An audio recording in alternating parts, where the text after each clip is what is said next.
बच्चा पार्टी। मैं जितेंद्र के आर शुक्ला। आज हम लोग करने जा रहे हैं करंट इलेक्ट्रिसिटी का लेक्चर नंबर 4। ठीक, फर्स्ट में करंट हो गया, रेजिस्टेंस हो गया, current conduction in a conductor हो गया, और क्वेश्चंस भी हमने लास्ट में किए थे। आज जो टॉपिक है वो काफी इंपॉर्टेंट है, जिसमें हमें करना है variation in resistivity and resistance with temperature. Okay, तो देखिए इसमें करना ये है कि जैसे हमने सबसे पहले फॉर्मूला पढ़ा है, resistance R equal rho L by A. ठीक, आज का टॉपिक क्या है, रेजिस्टेंस में क्या वेरिएशन होगा टेम्परेचर के साथ, रेजिस्टिविटी में क्या वेरिएशन होगा टेम्परेचर के साथ, ये हमारा टारगेट है। तो सबसे पहले मैं ये जानना चाहता हूँ कि ये इसको मैं समझूं कैसे। तो मैंने पिछले वाले क्लास में ड्राइव किया था rho equal to L N E square L top. अब देखिए जो ये रेजिस्टिविटी का वैल्यू है ये किस पर डिपेंड करेगा, n तो मास ऑफ इलेक्ट्रॉन है, हम इसको छोड़ देते हैं, 2 भी कांस्टेंट है, but it will depend electron density, number of electron per unit volume, e electron का चार्ज है कांस्टेंट रहेगा, और दूसरा जो फैक्टर है जिस पर ये डिपेंड करेगा वो होगा टाउ यानी रिलैक्सेशन टाइम। अब मैं इसमें ये देखना चाह रहा हूँ कि जैसे सपोज करो मेरे पास एक ये रॉड है, फर्स्ट रॉड है, और एक यहाँ पर दूसरा रॉड है। देखिए मैं क्या समझाना चाह रहा हूं, और ये मेरे पास एक तीसरा रॉड है। इफ आई से this one is insulator and this rod if it is semi conductor, और जो ये वाला है मैं इसको मान लेता हूं ये कंडक्टर। ठीक, इस टाइप से मैंने ये 3 रॉडें बनाई। अब अगर मैं 1 बाय 1 डिस्कस करूं कि इसमें करंट आ ही जाएगा, उतना ही करंट मैं इसमें डालूं और उतना ही करंट मैं इसमें डालूं। करंट कहां से आ रहा है ये सब बात अभी हम नहीं करेंगे, क्योंकि हमारा फोकस है इसके अंदर रेजिस्टिविटी पे। तो जब इसमें करंट फ्लो होता है तो देखिए क्या आपने पढ़ा है पहले से, इसके अंदर इलेक्ट्रॉन डेंसिटी होती है बहुत ज्यादा क्योंकि ये कंडक्टर है, बिल्कुल सही। इसके अंदर रिलैक्सेशन टाइम का कुछ हमने पढ़ा था, यस, यानी ये दोनों फैक्टर हमें इसमें मिले थे। जब हम आएंगे सेमीकंडक्टर में तो जितने इलेक्ट्रॉन इसमें है इसमें तो होंगे नहीं, क्योंकि सेमीकंडक्टर आगे पढ़ोगे लास्ट चैप्टर है ये सॉलिड एंड सेमीकंडक्टर डिवाइस, कि जब कुछ बॉन्ड ब्रेक होते हैं तो कुछ इलेक्ट्रॉन, मैं बार बार बोल रहा हूँ, सम इलेक्ट्रॉन कैन प्रोड्यूस, वो इलेक्ट्रॉन जो यहाँ से निकलेंगे उन इलेक्ट्रॉनों की बात करेंगे। कहने का मतलब ये है कि इलेक्ट्रॉन डेंसिटी तो होगी, और इलेक्ट्रॉन अगर लेफ्ट राइट करेंगे तो रिलैक्सेशन टाइम भी होगा। लेकिन जब हम इंसुलेटर पर आएंगे तो ये फ्री ऑफ इलेक्ट्रॉन टेक्निकली हमें नहीं मिलते, तो इसमें करंट का फ्लो हम लोग नहीं लेते हैं। इस इंसुलेटर की बात हम यहाँ पे नहीं करेंगे, यही रीजन है कि हमने इंसुलेटर को यहाँ से हटा दिया। चलिए अब मैं ये जानना चाह रहा हूँ कि जब टेम्परेचर यहाँ पे बढ़ेगा, जैसा कि हमारा टॉपिक है, तो टेम्परेचर बढ़ने से एन में क्या होगा, टॉ में क्या होगा, एन में क्या होगा, टॉ में क्या होगा।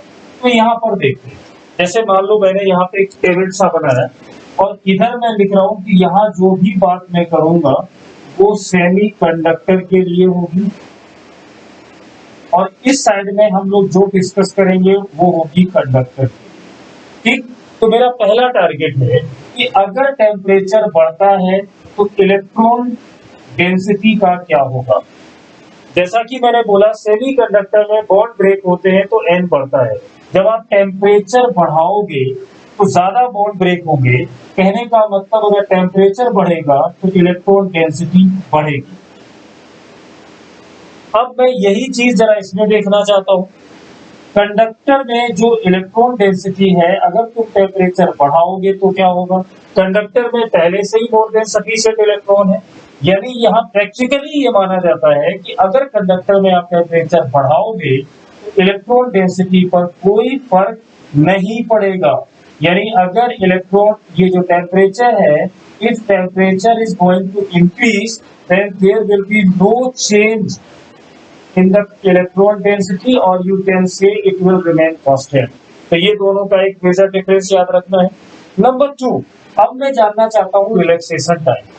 रिलैक्सेशन टाइम का मतलब पता है, इलेक्ट्रॉन का आपस में कॉलिजन होना, अब देखिए, अगर मैं सेमीकंडक्टर की बात करूं, अगर आप इसका टेम्परेचर बढ़ाओगे तो जो इलेक्ट्रॉन है वो जल्दी जल्दी कोलाइड करेंगे, यानी जो रिलैक्सेशन टाइम है टेम्परेचर बढ़ने से कम हो जाएगा।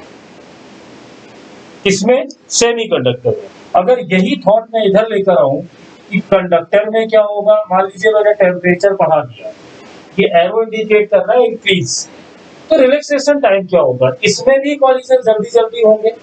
क्यों होंगे? क्योंकि जैसा मैंने तुमको बोला हुआ है, कंडक्टर में तो इलेक्ट्रॉनों की बहुत भीड़ है, आपस में कोलाइड करेंगे, तो यहाँ रिलैक्सेशन टाइम यहाँ भी कम होगा। देखिए दोनों में ये सिमिलरिटी आ रही है, रिलैक्सेशन टाइम इसमें भी कम होता है और इसमें भी कम होता है।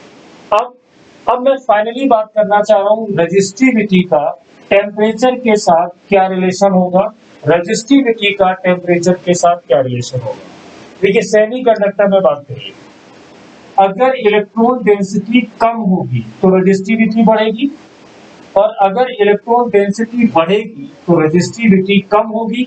यहाँ पर जब मैंने टेम्परेचर बढ़ाया तो इलेक्ट्रॉन डेंसिटी बढ़ गई। देखिए टेम्परेचर बढ़ाने से इलेक्ट्रॉन डेंसिटी बढ़ रही है, और इस फॉर्मूले का मतलब हुआ कि ये जो डेंसिटी है वो कम होगी अगर तुम टेम्परेचर बढ़ाओगे। देखिए बड़े आराम से क्लियर हो जाता है कि जैसे ही टेम्परेचर बढ़ेगा इलेक्ट्रॉन डेंसिटी बढ़ेगी, रजिस्टिविटी कम होगी, और वही मैंने लिख दिया है कि टेम्परेचर अगर सेमीकंडक्टर में बढ़ेगा तो रजिस्टिविटी कम होगी। अब कुछ बच्चों के दिमाग में ये आता है कि सर अगर हम यहाँ से देखें तो एन और टर्म, अगर आप कह रहे हो कि एन बढ़ रहा है तो यहाँ कम भी तो हो रहा है, तो फिर आप कैसे कह सकते हो कि टेम्परेचर बढ़ाने से रजिस्टिविटी कम होगी? अच्छा डाउट है, आ सकता है। इसका आंसर जानते हो क्या है? जिस क्वांटिटी में ये नंबर ऑफ इलेक्ट्रॉन बढ़ेंगे उस रेशियो में टाउ कम नहीं होता। यानी अगर मैं इन दोनों को कंपेयर करूं तो ये एक काफी बड़ा नंबर होगा इसके कंपैरिजन में। तो मैं फाइनली यहाँ पे प्रैक्टिकली ये बोला गया है, जो हमें दिया गया है कि टेम्परेचर बढ़ाने से रजिस्टिविटी कम होगी सेमीकंडक्टर। अब मैं इधर आ रहा हूँ, टेम्परेचर बढ़ाने से क्या इलेक्ट्रॉन डेंसिटी पे कोई फर्क पड़ा था? बिल्कुल नहीं।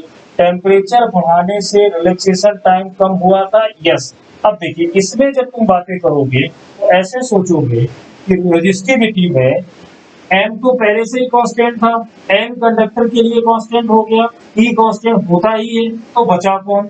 ओनली टॉ। टेम्परेचर बढ़ाया टॉ की वैल्यू कम हो गई, देखिए कम हुआ, तो रजिस्टिविटी क्या हो गई? बढ़ गई। यानी कंडक्टर में अगर मैं टेम्परेचर बढ़ाऊंगा तो रजिस्टिविटी बढ़ेगी। ये एक सिंपल सा डिस्कशन हमारा हो गया कि सेमीकंडक्टर में टेम्परेचर बढ़ाने से रजिस्टिविटी कम होगी और इसमें बढ़ाने से बढ़ेगी। रजिस्टिविटी का कम होना इस बात की गारंटी देता है कि जैसे conductivity inversely proportional to resistivity, यानी अगर आपकी रजिस्टिविटी कम होगी तो कंडक्टिविटी बढ़ जाएगी। इसका मतलब क्या हुआ कि सेमीकंडक्टर में जब टेम्परेचर बढ़ाया जाता है, टेम्परेचर बढ़ाने से इलेक्ट्रॉन का नंबर बढ़ता है, रिलैक्सेशन का नंबर कम होता है, लेकिन रजिस्टिविटी घट जाती है, जिसकी वजह से सेमीकंडक्टर का जो कंडक्टिविटी है यानी इलेक्ट्रॉन की सप्लाई, करंट की सप्लाई, वो बढ़ जाती है। लेकिन जब मैं कंडक्टर में आऊंगा तो यही चीज जब फिर से अप्लाई होगी, conductivity inversely proportional to resistivity, but resistivity is going to increase due to this conductivity of the conductor will decrease। यानी टेम्परेचर बढ़ाने से कंडक्टर का कंडक्टिविटी भी कम होगा, लेकिन सेमी कंडक्टर का कंडक्टिविटी बढ़ जाएगा। तो ये एक इसका जनरल डिस्कशन है, और हम अब आएंगे इसके न्यूमेरिकल पोर्शन पे। तो अब इसको देखेंगे कि फॉर्मूला कैसे बने। अब इसमें देखो, जब थोड़ा सा और आगे चलते हैं, हमने फाइनली क्या निकाल लिया कि जो रेजिस्टेंस है उसका फॉर्मूला तो देखिए मालूम है।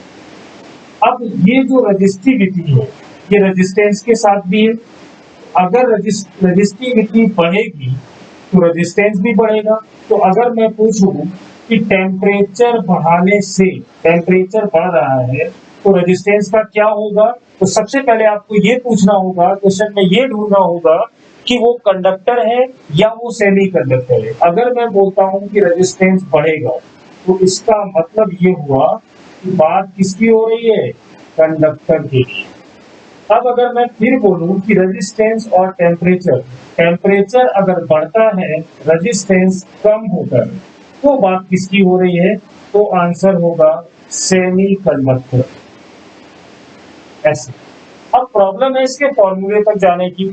तो जरा एक चीज देखो कि पहले बेसिक लेवल पर अगर मैं बात करूं तो एक वर्ड पढ़ा जाता है थर्मो, जो 11th में किया होगा, थर्मोमेट्री प्रॉपर्टी। ये हम थर्मल एक्सपेंशन में पढ़ते हैं, थर्मोमेट्री प्रॉपर्टी। ये क्या है? थर्मोमेट्री प्रॉपर्टी हम उसको बोलते हैं जो टेम्परेचर के साथ वेरी करे। यानी अगर टेम्परेचर बढ़ रहा है तो ये बढ़ना चाहिए, टेम्परेचर अगर कम हो रहा है तो ये कम होना चाहिए। थोड़ी देर के लिए अगर मैं ये बोलता हूँ कि x be the thermometry property and t be the temperature, ये प्रोपोर्शनलिटी साइन है, तो x इक्वल होगा a t। यहाँ पर a को मैंने लिया है प्रोपोर्शनलिटी कांस्टेंट। इन सिंपल में स्लोली स्लोली आगे हम बढ़ेंगे। x थर्मोमेट्री प्रॉपर्टी है, t टेम्परेचर है, a हमारा प्रोपोर्शनलिटी कांस्टेंट है। अगर मैं कोई भी एक्सपेरिमेंट जब लैब में करते हो तो कितनी रीडिंग बोली जाती है लेने के लिए? 3। तो अगर मैं 3 रीडिंग्स लूं, यानी मैं लिख रहा हूँ x1 तो टेम्परेचर उस समय T1 है, x2 टेम्परेचर T2 है और x3 देन टेम्परेचर T3 है।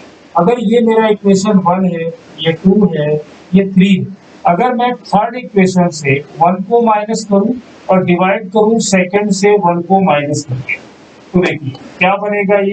ये होगा x3 माइनस x1 और x2 माइनस x1। थर्ड से 1 को माइनस किया, सेकंड से 1 को माइनस किया, फिर डिवाइड किया। तो जब मैं इसको भी माइनस करूंगा, एक कॉमन आएगा और वो कैंसिल हो जाएगा। 3 माइनस 1, इसका मतलब हुआ T3 माइनस T1। सेकंड से 1 माइनस हुआ यानी T2 माइनस T1। तो देखिए ये एक रिलेशन बन के आता है। अब अगर मैं आपसे ये बोल दूं कि मेरा थर्मोमेट्री प्रॉपर्टी रेजिस्टेंस है, तो x की जगह r आएगा। और जब मैंने पहली रीडिंग ली तो टेम्परेचर 0 था, जब मैंने दूसरी रीडिंग ली तो टेम्परेचर 100 था, जब मैंने तीसरी रीडिंग ली तो टेम्परेचर अननोन था। मुझे रेजिस्टेंस बताइए। तो मैं इस कंडीशन पे 0 पे मान लेता हूँ R नॉट रेजिस्टेंस था, x2 को मैं मान लेता हूँ कि रेजिस्टेंस R100 और x3 को मान लेता हूँ अननोन टेम्परेचर पर T। बट एक चीज मैं क्लियर कर दूं, ये जो मैं अभी बात कर रहा हूँ ये ओनली फॉर कंडक्टर के लिए कर रहा हूँ। ऐसा मुझे बोलने के लिए क्यों मजबूर होना पड़ा? क्योंकि मैं यहाँ देख रहा हूँ टेम्परेचर के साथ रेजिस्टेंस का वेरिएशन यूनिफॉर्म नहीं है। कंडक्टर के साथ तो डायरेक्टली प्रोपोर्शनल है, लेकिन सेमी कंडक्टर के साथ नहीं है। इसलिए मैंने यहाँ स्पेशली बोला कि ये कंडक्टर के लिए, तो ये ध्यान रखना है। अगर मैं ये वैल्यू यहाँ डाल दूं तो देखिए R3 क्या है? RT। x1 को मैंने क्या माना हुआ है? R not. x2 को क्या माना है? Resistance at 100 degree, resistance at 0 degree. T3 हमारा अननोन टेम्परेचर है।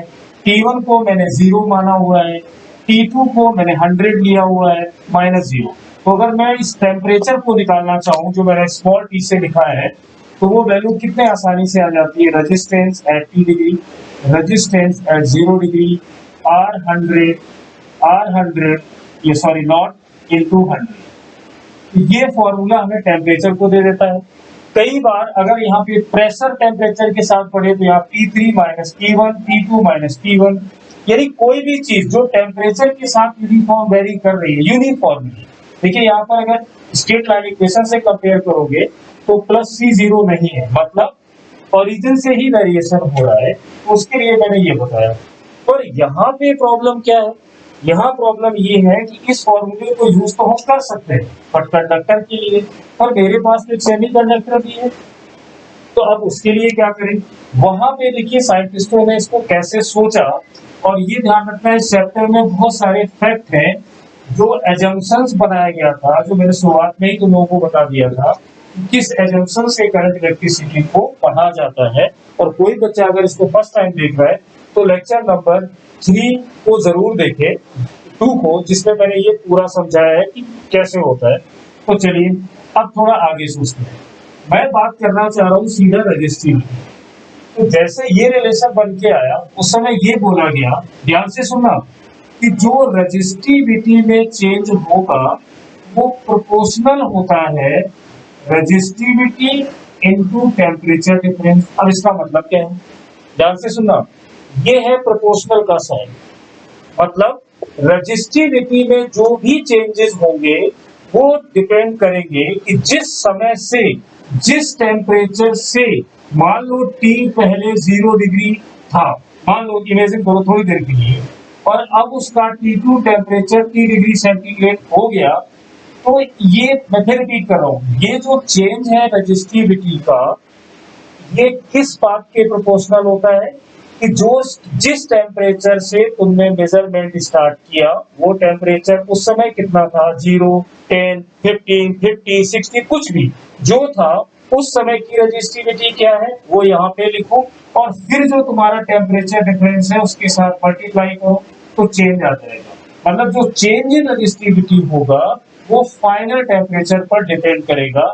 ये हमें एक्सपेरिमेंटल एनालिसिस साइंटिस्टों ने दिया। अब हम इसको पकड़ के how we will proceed, will see here. अगर मैं इसको चेंज को लिखूं तो देखिए क्या बनता है। मान लीजिए ये फाइनल रजिस्टिविटी है और नॉट इनिशियल रजिस्टिविटी है, मैं इसको लिख सकता हूं इक्वल, प्रोपोर्शनल साइन यहां से जब हटाया गया तो यहाँ पर क्या किया गया, एक कांस्टेंट लगा दिया और उस कांस्टेंट को अल्फा, ये प्रोपोर्शनल साइन है कंफ्यूजन मत होने देना, ये अल्फा है और ये है rho naught, temperature difference final minus initial. अब देखिए, अब इसके बाद हमने क्या किया, रो ये फाइनल है, मैं पी नॉट को उधर लेके गया प्लस अल्फा रो नॉट ये लिखा, और ये जो P है इसको एज इट इज लिखा रहने दो। अब अगर मैं इसमें से रो नॉट कॉमन ले लूं तो यहाँ होगा 1 प्लस अल्फा और इस वैल्यू को मैं लिख देता हूं डेल्टा T। ये एक रिलेशन बन के आया,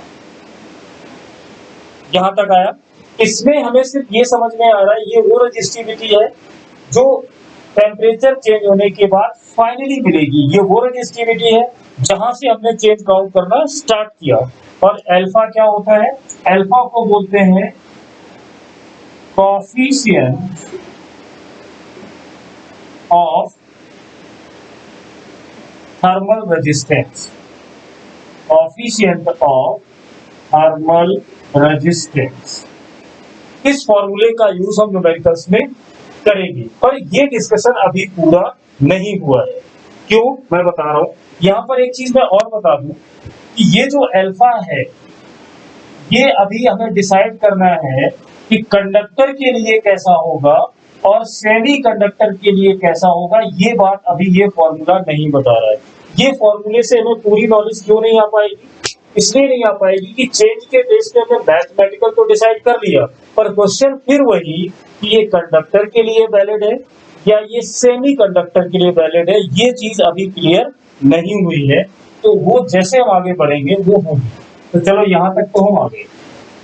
अब पूरी बात तो हो नहीं पाई, फॉर्मूला को हमने निकाल दिया जो न्यूमेरिकल में बुक में हम लोग देखते रहते हैं, लिखा रहता है, और वो मैं एक बार फिर लिख देता हूँ, rho naught 1 plus alpha delta T। ये फॉर्मूला तो आ गया पर इसकी नॉलेज अभी पूरी नहीं। अब देखिए, अब मैं इसको दूसरे तरीके से करता हूँ। इस बार मैंने लिखा change in resistivity, coefficient of thermal resistance rho and dt। अब देखिए मैंने इसमें चेंज ना बहुत छोटा सा लिया हुआ है। डेल्टा वर्ड यूज होता है जब चेंज थोड़ा बड़ा हो, डिफरेंशियल फॉर्म तब आती है जब चेंज बहुत छोटा हो। अब देखिए इसको हम क्या कर सकते थे, हम लोग इसको मैं ऐसे लिख दूं अल्फा dt हो गया। अब मैं करूंगा इसको इंटीग्रेट, मान लेते हैं ये मेरा final temperature initial T not है, फाइनल T है, इनिशियल रजिस्टिविटी रो नॉट है और फाइनल ये। देखते जाना मैं कर क्या रहा हूं, इसको इंटीग्रेट करोगे तो ln density lower limit rho naught upper limit rho, और यहाँ होगा alpha T minus T naught, या फिर मैं इसको लिख देता हूँ अल्फा डेल्टा T, या मैंने मान लिया इसको थोड़ी देर के लिए, तो ये चेंज इन डिफरेंस है, ऐसे ही लिखा रहने देते हैं। चलिए अब जब इसको सॉल्व करोगे तो देखिए क्या आएगा, ln rho not alpha T minus T not. अब मैं इसको एंटी लॉग ले रहा हूं तो यहां पर क्या रह जाएगा, rho by rho naught e to the power alpha T minus T naught. अब ये रो नॉट है तो रो का वैल्यू होगा rho naught e to the power alpha, और इसको चाहो तो अब लिख सकते हो टेम्परेचर डिफरेंस। अब देखिए ये ऐसे आ गया, अब ये है तो असली चीज है ये, इस फॉर्मूले से ही वो वाला बनाया गया। चाहो तो फिर इसको उल्टा लेके चले जाओ तो यहीं पे वापस आ जाओगे, यहाँ से आओगे तो फिर से वही रिलेशन बन के रेडी हो जाएगा। यहाँ से इंटीग्रेट किया तो असली वाला रिलेशन हम ऐसे बनाओगे। अब देखना इसको अगर और अच्छा करना होगा, मान लो मैं थोड़ी देर के लिए इसका एक नया सिंबल ले लूं टी, स्मॉल टी क्या है, टेम्परेचर डिफरेंस। अब देखना rho naught e to the power alpha T बन जाएगा, बनाना, और e to the power x का जो एक्सटेंशन है वो x plus factorial 1 x square factorial 2 up to so on, हमने ये पढ़ा हुआ है। अब इसमें क्या है कि ये जो चेंजेस हैं ये इतने कम होते हैं कि हम हायर पावर को यहाँ से हटा देते हैं, तो जरूरत ही नहीं है। तो अगले स्टेप में क्या करोगे, e टू दी पावर इस x की वैल्यू को मैं लिख देता हूँ अल्फा टी, तो यहाँ पे लिखोगे 1 plus alpha T divide by 1, जिसका कोई मीनिंग नहीं, तो देखिए वहीं पर आ गए। अब अगर मैं ये वैल्यू फिर यहीं उठा के रख दूं तो रो इक्वल रो नॉट, और इस ये वैल्यू रिप्लेस होगी बट किससे, 1 प्लस अल्फा और टी से। और अच्छा लिखना है तो ऐसे लिख दो 1 प्लस अल्फा, और टी मैंने किसको लिया था, डेल्टा टी को। तो देखिए हम फिर वहीं पर वापस आ गए। बेसिकली जो एक्सपेरिमेंटल रिजल्ट था, जो प्रैक्टिकल रिजल्ट था वो ये था, ये वाला, इससे ही ये सारी कहानी हो रही। देखिए फिर वहीं वापस आ गए। अब यहाँ पर जब ये फॉर्मूला बन के आ गया, अब क्या सोचना है, देखो मैं पूरी डिटेल में ही कर देता हूँ, बस ये ध्यान रखना है कि जो ये फॉर्मूला हम बनाते हैं 1 प्लस अल्फा और डेल्टा टी, ये जो कोएफिशिएंट ऑफ थर्मल एक्सपेंशन है ये पॉजिटिव होगा, बट किसके लिए, कंडक्टर के लिए। देखिए जैसे ही टेम्परेचर डिफरेंस बढ़ेगा, अल्फा यहाँ पे पॉजिटिव है तो जो वैल्यू है इसमें टेम्परेचर मान लीजिए आपने इसको कर दिया 2 डिग्री, तो ये 2 टाइम्स बढ़ा, 1 में ऐड हुआ, 1 प्लस 2 3 हुआ, तो 3 रो नॉट बना, यानी रेजिस्टिविटी बढ़ गई, बढ़ी ना। टेम्परेचर बढ़ाते जाइए रेजिस्टिविटी बढ़ती जाएगी, और अगर रेजिस्टिविटी बढ़ती जाएगी तो फिर रेजिस्टेंस भी बढ़ता जाएगा, यानी हम जो मान रहे हैं वो सही है। दूसरा, जो कोएफिशिएंट ऑफ थर्मल रेजिस्टेंस है वो सेमीकंडक्टर के लिए होता है नेगेटिव। अगर मैं यहाँ पे नेगेटिव रखूं, जितना टेम्परेचर डिफरेंस यहाँ पे बढ़ेगा ये माइनस वाली वैल्यू उतनी ही ज्यादा बढ़ेगी, 1 से माइनस भी होगी तो रेजिस्टिविटी की वैल्यू अब आएगी कम। और इस फॉर्मूले से बता सकते हो कि सेमीकंडक्टर में रेजिस्टेंस कम होगा जब रेजिस्टिविटी कम होगी। तो इसलिए ये ध्यान रखना है कि कंडक्टर का न्यूमेरिकल अगर है तो अल्फा को प्लस लेना, और अगर सेमीकंडक्टर का आ जाए तो अल्फा को माइनस लेना। एक चीज तो हमने यहाँ पे ये पूरे फॉर्मूले का पिक्चर हमारे दिमाग में बैठ गया कि रेजिस्टिविटी क्या है। और बच्चा लोग जब अगर रेजिस्टिविटी करनी आपको आती है तो कंडक्टिविटी इसकी रेसिप्रोकल होती है, तो ये दोनों में हेल्प करेगा। चलिए अब इस बेसिक पार्ट को हमने डन कर दिया, ठीक। अब इसमें देखते हैं थोड़े से न्यूमेरिकल, जब क्वेश्चंस करोगे और क्वेश्चंस करने के बाद फिर ये और पिक्चर क्लियर हो जाएगी। देखो अब मैंने यहाँ पे क्वेश्चन लिखा हुआ है जो थोड़ा क्लियरिटी करेगा। इसमें देखो मैंने क्या दिया हुआ है, एक मिनट, इस क्वेश्चन से पहले मैं सोच रहा हूँ एक चीज और बता दूं तुम लोग को, यहीं पे देख लो। कभी कभी ना क्वेश्चंस ग्राफ पे बेस्ड भी आ जाते हैं, तो अगर मैं बोलूं कि इस वाई एक्सिस पर मैंने रेजिस्टिविटी लिया और रेजिस्टेंस लिया, ठीक, मैं दोनों की बात करूंगा, कंडक्टर की, सेमीकंडक्टर के लिए भी। सबसे पहले मैं बात कर लेता हूं इंसुलेटर के लिए, एलॉय के लिए। जैसे एग्जांपल लिख दो मैंगनीज, मैंगनीज, ठीक। इसके लिए तो सीधा जाएगा क्योंकि इसमें रेजिस्टिविटी और रेजिस्टेंस का कोई रोल नहीं है। लेकिन अगर मैं बात करूं सेमीकंडक्टर के लिए, तो सेमीकंडक्टर में जैसे अभी मैंने थोड़ी देर पहले ये बताया था रो नॉट अल्फा डेल्टा टी। अब बताइए, सेमीकंडक्टर के लिए अल्फा तो नेगेटिव होता है, लेकिन ग्राफ का नेचर कैसा होगा? एक्सपोनेंशियली। तो ऐसा अगर ग्राफ दिया है तो समझ जाना ये किसके लिए बना है? सेमीकंडक्टर का ग्राफ होगा। ठीक। अगर मैं बात करूं यहीं पे कंडक्टर की, तो देखिए रेजिस्टेंस हो या रेजिस्टिविटी इसी टाइप से वेरी करेगा।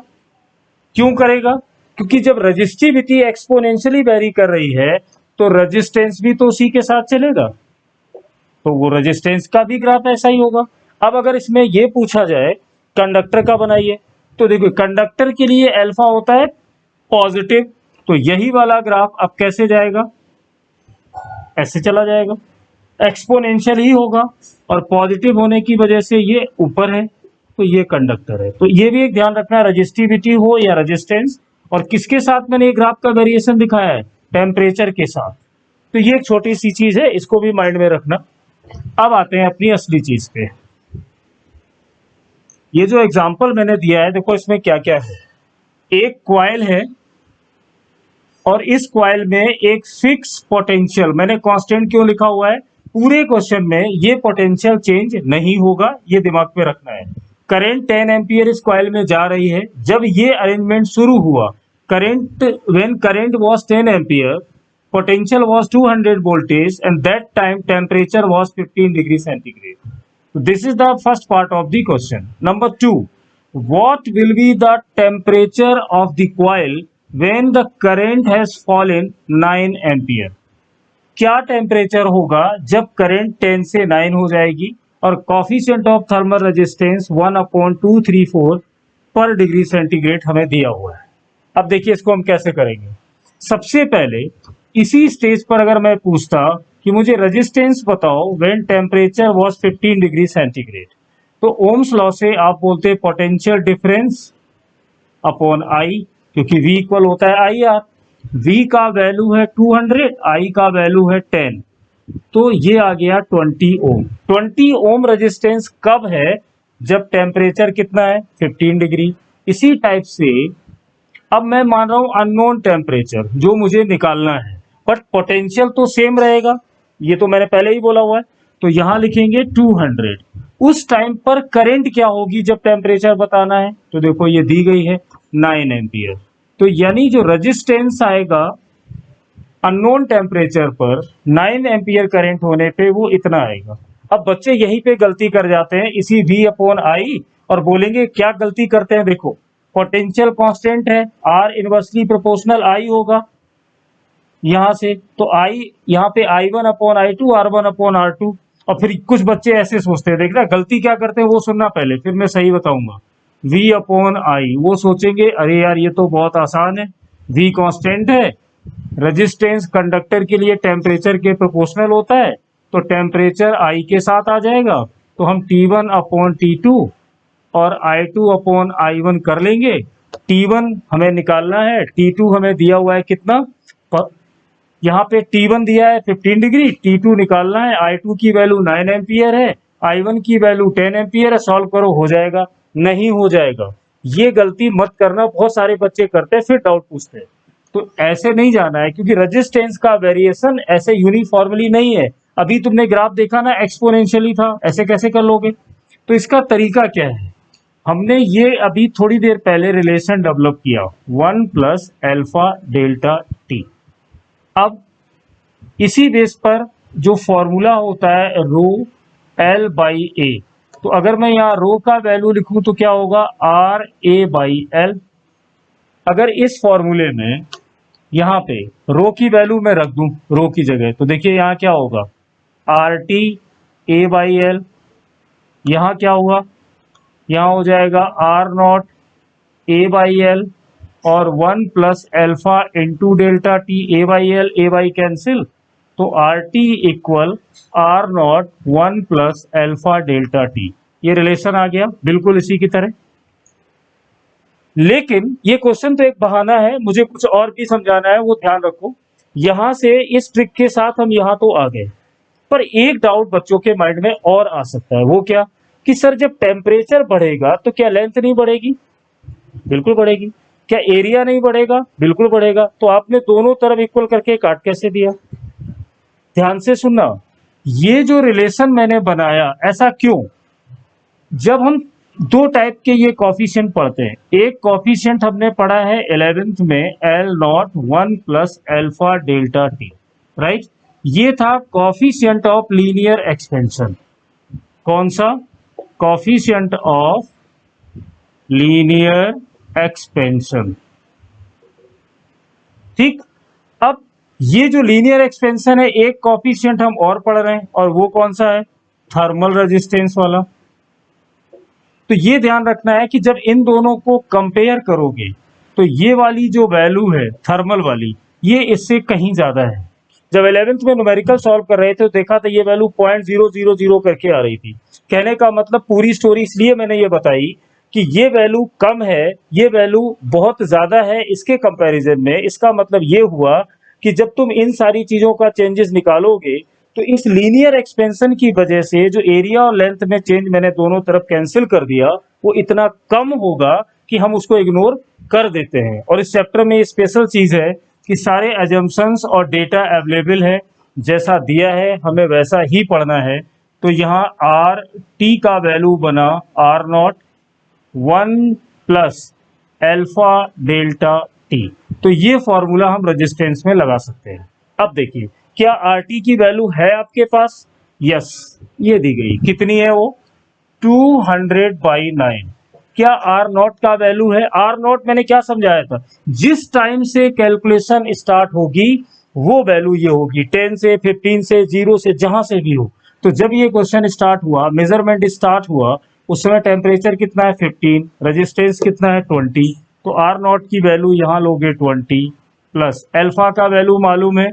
यस, 1/234। तो डेल्टा टी अपॉन 234। देखिए ये रिलेशन आ गया। अब इसको यहां से कैंसिल करो, ये 10 आएगा, 10/9, ये 1 इधर आ गया। यहाँ डेल्टा टी का मतलब क्या होगा? Final temperature, initial temperature 234। इसको सॉल्व करिए, 1/9 आएगा। 1/9, तो ये होगा 234/9। टी का वैल्यू मुझे निकालना है। इनिशियल टेम्परेचर देखिए यहाँ पे पहले से ही दिया हुआ है 15 डिग्री। तो जब इसको सॉल्व करोगे तो ये आएगा 41 डिग्री सेंटीग्रेड। तो ये इस क्वेश्चन के थ्रू मुझे ये पूरा पैटर्न समझाना था। तो इसी टाइप का और भी क्वेश्चन देख लेते हैं। हाँ जी, अब इसमें देखो, जैसे ये क्वेश्चन नंबर 2 और इसको कर दिया 3। इससे पहले जो किया था उसके बाद का है ये। थोड़ी सी और प्रैक्टिस करोगे तो जो हम लोगों ने किया वो समझ आएगा। इसमें लिखा हुआ है कि एक प्लेटिनम का वायर है जिसका रेजिस्टेंस है 10 ओम, 0 डिग्री सेंटीग्रेड टेम्परेचर पर रेजिस्टेंस 10 ओम है, 273 डिग्री सेंटीग्रेड पर रेजिस्टेंस 20 ओम है। अल्फा बताइए। अब देखिए यहां से फिर वही चीज आ गई। सडनली माइंड में आएगा कि जो रेजिस्टेंस में चेंज होगा वो coefficient of thermal resistance, resistance at this temperature, और यहां पर होगा dt। अब देखना, तो dr/r अल्फा इंटू dt। अब हम इंटीग्रेट करेंगे। Initial temperature was 0, final temperature 273, initial resistance 10 ओम, ये दिया हुआ है, फाइनल 20, तो ये लिख दो। अब सिर्फ इसका इंटीग्रेशन करना है। जो ln कितना आएगा? ln 20/10, क्योंकि जब इसको इंटीग्रेट करोगे ln r आएगा। Upper limit minus lower limit 20/10, और यहां पर होगा अल्फा इंटू 273। तो अल्फा का वैल्यू क्या होगा? ln 2 डिवाइड बाई 273 पर डिग्री सेंटीग्रेड। यूनिट तो पता ही है इसका, पर डिग्री सेंटीग्रेड। लो, इतनी जल्दी यहां पर आ गए। अब देखिए, एक फॉर्मूले एप्लीकेशन के लिए मैंने एक और सिंपल सा क्वेश्चन रखा हुआ, बिल्कुल इजी। इसमें क्या है कि आई दिया है वाई एक्सिस पर और एक्स एक्सिस पे दिया है पोटेंशियल। पूछा है कि ये T1 और T2 टेम्परेचर है मेटालिक वायर के लिए। तो ये बताओ कि T1 ज्यादा होगा या T2 ज्यादा होगा? बड़े आराम से इस टाइप के क्वेश्चन काइनेमेटिक्स में बहुत किए हैं। अगर हम लोग इसका स्लोप निकालें, यानी अगर हम इसके स्लोप पैटर्न पे जाएं, तो यहीं पे देख सकते हो टेन थीटा इक्वल क्या होगा, वाई एक्सिस में चेंज इन करंट होगा, एक्स एक्सिस पे चेंज इन पोटेंशियल होगा। तो अगर मैं इसको आई अपॉन वी लिखूं तो ये अच्छा होता अगर वी अपॉन आई होता, रेजिस्टेंस बन जाता। कोई बात नहीं, हम इसको बदल लेते हैं, वी अपॉन आई करेंगे तो ये 10 की जगह क्या हो जाएगा, cot theta, 1/10 theta equal cot theta. अब वी अपॉन आई का वैल्यू ओम्स लॉ में मैंने क्या बोला था, रेजिस्टेंस आर होगा। अब ये आर भी पता चल गया। फिर मुझे पता है कि जो मेटालिक वायर है, कंडक्टर के लिए रेजिस्टेंस टेम्परेचर के डायरेक्टली प्रोपोर्शनल है, अभी पढ़ा। तो यहां से एक फाइनल रिलेशन आ गया, cot theta proportional to temperature. ये देखिए आया ना। अब ये थीटा की वैल्यू जितनी कम होगी कॉट का वैल्यू उतना ज्यादा होगा। यहां पर ये अगर थीटा 1 है तो ये थीटा, अगर मैं इसको 1 लूं और इसको 2 लूं तो थीटा 2 का वैल्यू कम है, 1 का वैल्यू ज्यादा है, इसलिए कॉट थीटा 2 ज्यादा होगा एज कंपेयर टू 1। तो इजिली समझ जाओगे कि T2 का टेम्परेचर ज्यादा होगा। तो ऑप्शन 2 हो गया, खत्म। अब इसी टाइप आप देखते हैं थोड़ा एक और देखो, सबसे अच्छा क्वेश्चन इसका जो थ्योरी हम लोग कर रहे हैं उसके अकॉर्डिंग। इसमें देखिए मैंने क्या करा हुआ है, दो यहाँ पर रॉड है। मैं ये नहीं बता रहा हूं कि कौन कंडक्टर है और कौन इंसुलेटर है, कौन क्या है। मैंने सिर्फ ये बोला है कि दो कंडक्टर है, बस ये श्योर है कि कोई भी इंसुलेटर नहीं है। इसमें ये कहा है कि पहली वाली जो रॉड है उसका area of cross section A, दूसरे का भी area of cross section A, मतलब यूनिफॉर्म। इसका coefficient of thermal resistance alpha 1, इसका अल्फा 2, रेजिस्टिविटी फर्स्ट पार्ट का रो 1, सेकंड पार्ट का रो 2, लेंथ दोनों का सेम है, L1 भी L और L2 भी L। इसमें मैंने पूछा है find relation between rho 1 alpha 1 and rho 2 alpha 2 such that net resistance is independent of temperature. यानी जो नेट रेजिस्टेंस है वो टेम्परेचर पर डिपेंड ना करे। बहुत ही ज्यादा इंटरेस्टिंग क्वेश्चन है, इससे कॉन्सेप्ट भी निकलेगा, देखना। जब इसमें बोला टेम्परेचर पर डिपेंड नहीं है तो मैं पहले लिख रहा हूं initial temperature, sorry initial resistance. First rod का R1, दूसरे रॉड का R2 विदाउट टेम्परेचर, और फाइनल R1 डैश और R2 डैश। इनिशियल रेजिस्टेंस जब टेम्परेचर चेंज नहीं हुआ, और ये फाइनल। पर इसमें कहा है कि टेम्परेचर से इंडिपेंडेंट है। इसको अगर मैं यूज करूं तो R इक्वल होता है रो L बाई ए। देखिए यहां पर रो 1 अलग है, मैंने लिख दिया। लेंथ और एरिया L और A दिया हुआ है एज इट इज। L2 का रो 2 है, लेंथ अपॉन एरिया, ओके। लेकिन जैसे ही इधर आओगे अपने कान खड़े कर लो कि अब ये सिंपल फॉर्मूला लगने वाला नहीं है। क्या लिखोगे, लेंथ देखिए वही रहेगी, एरिया वही रहेगा। अब नंबर किसका आएगा, इसकी रजिस्टिविटी। और रजिस्टिविटी टेम्परेचर के साथ किस तरह से बदलेगी, यानी टेम्परेचर के साथ ये होगी रो 1 plus alpha 1 into delta T. यही फॉर्मूला था हमारा। तो अब ये रजिस्टिविटी यहाँ पर चेंज हो रही है, देखना गलती ना हो। टी के लिए लिखना है क्योंकि अब आप टेम्परेचर के साथ साथ जा रहे हो, तो यहाँ पे ध्यान रखना आर डैश एल अपॉन ए में कोई चेंज नहीं। मैंने बताया था क्यों इग्नोर करते हैं।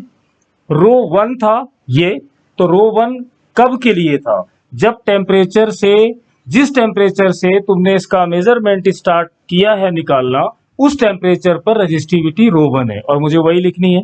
रो 1 plus alpha 1 delta T plus, अब इसका सेकेंड पार्ट बिल्कुल ऐसे ही होगा, L अपॉन ए, रो 2 आएगा 1 प्लस अल्फा 2 डेल्टा टी आएगा। अब इसमें ध्यान से देखो, L by A, L by A, L by A, L by A cancel, ये चेंज नहीं होंगे क्योंकि अल्फा का वैल्यू लीनियर एक्सपेंशन से काफी ज्यादा है, ये मैं बता चुका हूं। अब यहां से देखिए आपके पास क्या बच रहा है, लेफ्ट हैंड साइड से रो 1 है प्लस रो 2 है, इधर मल्टीप्लाई करो तो रो 1 होगा प्लस अल्फा 1 रो 1 डेल्टा टी आया। सेकंड वाले ब्रैकेट से क्या मिलेगा, ये मल्टीप्लाई करोगे तो रो 2 आएगा, फिर इसको अंदर करोगे तो रो 2 अल्फा 2 और प्लस डेल्टा टी। रो 1 रो 2 रो 1 रो 2 कैंसिल हो गए। अब यहां पर हमारे पास आ रहा है अल्फा 1 रो 1 डेल्टा टी प्लस अल्फा 2 रो 2 delta T equal 0। Very interesting result. ध्यान से देखो, ये दोनों वैल्यू का सम 0 बताया जा रहा है। ये दोनों 0 तभी हो सकते हैं जब इसमें से ये अल्फा 1 और ये अल्फा 2 रजिस्टिविटी तो ये है, या तो अल्फा 1 या अल्फा 2 कोई एक नेगेटिव हो तभी ये 0 हो सकता है। क्योंकि अगर मैं इसको लिखूं तो मैं ऐसे भी लिख सकता हूं अल्फा 1 रो 1 माइनस अल्फा 2 रो 2 डेल्टा टी कैंसिल, देखिए आ गया ना वही, एक प्लस और दूसरा माइनस। तो इस क्वेश्चन से मैसेज क्या मिला? मैसेज ये मिला कि सपोज अगर तुमको कोई एक ऐसी चीज बनानी है, जैसे एक ऐसा इंस्ट्रूमेंट बनाना है जिससे प्रैक्टिकल करने हैं। अब मान लो तुम किसी लैब में जाके एक इंस्ट्रूमेंट बनाते हो जिसमें वो बनाया जनवरी के महीने में, जब टेम्परेचर चल रहा था मान लो 3 डिग्री सेंटीग्रेड, और एक मेटल हमने यूज किया और इंस्ट्रूमेंट बना के रख दिया। अब क्या होगा, जब जून का मंथ आएगा, मान लीजिए टेम्परेचर हो गया 40 डिग्री, तो डेल्टा टी का वैल्यू यहां से चेक करो तो कितना होगा, 37 डिग्री। तो जो इंस्ट्रूमेंट तुमने जनवरी में बनाया था मेटल यूज करके, अब उसका रेजिस्टेंस तो बढ़ जाएगा, तो जो रीडिंग आएगी वो तो आएगी ही नहीं। तो ये तो गड़बड़ बनाया, यानी कंपनी तुम्हारी बेकार। तो अच्छा कैसे करें? तो अगर मैं इसमें दो मटेरियल मिला दूं, दो, तो अब इसमें क्या होगा कि अगर मैंने एक लिया कंडक्टर और दूसरा लिया सेमीकंडक्टर, तो इस जनवरी में बनाया, जो भी फिक्स वैल्यू रखी, जब समर आएगी तो कंडक्टर का जो रेजिस्टेंस है वो तो बढ़ जाएगा, लेकिन सेमीकंडक्टर का जो रेजिस्टेंस है वो कम हो जाएगा। तो जब टोटल करोगे तो फिर वही आएगा जिसमें तुमने बनाया था। तो ये इसका इंपॉर्टेंस है कॉम्प्रिहेंशन वाले क्वेश्चंस में, या जिसमें थ्योरेटिकल पार्ट होता है, इस चीज का बहुत अच्छा यूज करते हैं कि दो मटेरियल क्यों लिए जाते हैं। उसका रीजन ये है कि दो रेजिस्टेंस को नल एंड वॉइड कर देते हैं, टेम्परेचर का इफेक्ट इस पे अब आएगा ही नहीं।